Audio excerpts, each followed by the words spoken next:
Herkese iyi günler arkadaşlar.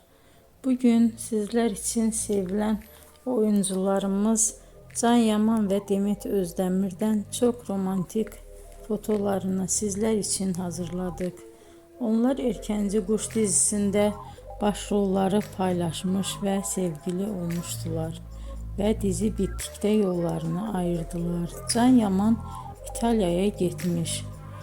Orada yeni dizide rol almış arkadaşlar. Biz de sizler için onların en romantik karelerini hazırladık.